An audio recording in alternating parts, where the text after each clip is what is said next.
Joining me now is Sam Calhoun. He is a senior at the University of Connecticut and a reporter for the Daily Campus. And of course, I should mention, you are the grandson of the legendary Coach Jim Calhoun. So Sam, it's an honor to have you here. It's an honor to be here. Thank you so much for having me. So you grew up with UConn your whole life, right? Yeah. You grew up in suburban Boston. You and I came from actually rival towns. You're from Wellesley, Massachusetts. I'm from Norwood, Massachusetts. But you still grew up with UConn. Yeah, I mean, I've been all over the place from London to California to Massachusetts, but my heart's always been in Storrs, Connecticut. That's where I was even baptized there. I've been kind of like, I believe UConn blew through and through. Well, your grandfather's a great guy and an old friend, and your grandmother as well. The Daily Campus, which is the daily newspaper and the daily website on the UConn campus. You cover the Huskies, right? Yeah, I cover. How was that? It's great. I covered the UConn men's basketball team. It's my second year doing it, and I mean, obviously last year didn't have end in the way that my first 2 years of college did, but this season's looking pretty nice so far. Is it hard to cover Coach Dan Hurley? Not really, because there's a lot of similarities between him and my grandfather. And I've known Coach Hurley since before I even graduated high school. Oh, sure, you've known him for many. Yeah, because I think the first time I met him, I was at the University of St. Joseph's for the GNAC championship between USJ and Albertus Magnus, and I talked to him.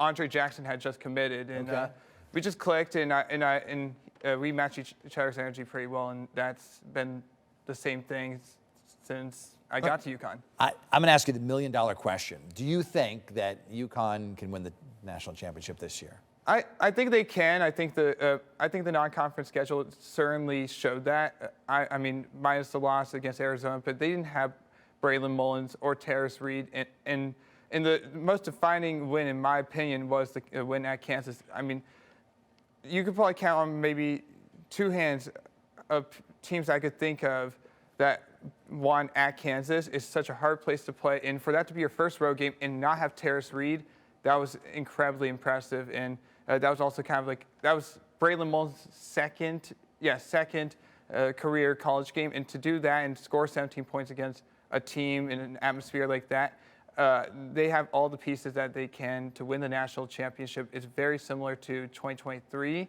in my opinion. Not exactly, but there are similarities.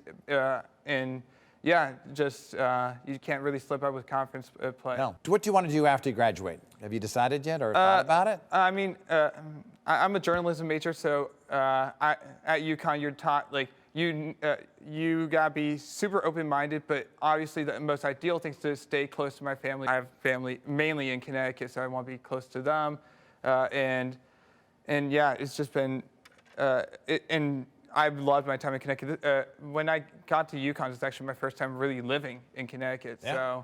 So and I've enjoyed my almost 4 years living here. So what is the piece of life advice that your grandfather has given you? Because he gave me a piece of advice a long time ago. He told me, bloom where you are planted. And the story behind that is that you don't have to keep moving on to a bigger market or a bigger city to be successful. You can be successful where you are. And he stayed in UConn. He was offered other jobs to move on after those championships, but he stayed, and Connecticut was his home. It became his home.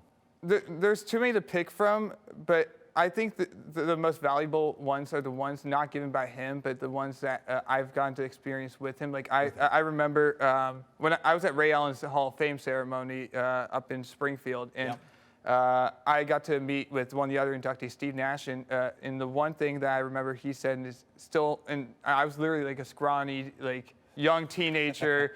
I was barely in high school then. But he told me outwork them and outthink them, and that's how you'll get successful. And I've always had that mentality ever since. And, well, your future is very bright, very bright. What do you call your grandfather, by the way? What's his name? It's Papa. Papa, I love that. Sam Calhoun, Daily Campus, UConn. Best of luck. Thanks for coming on the program. An honor to meet you. Yep.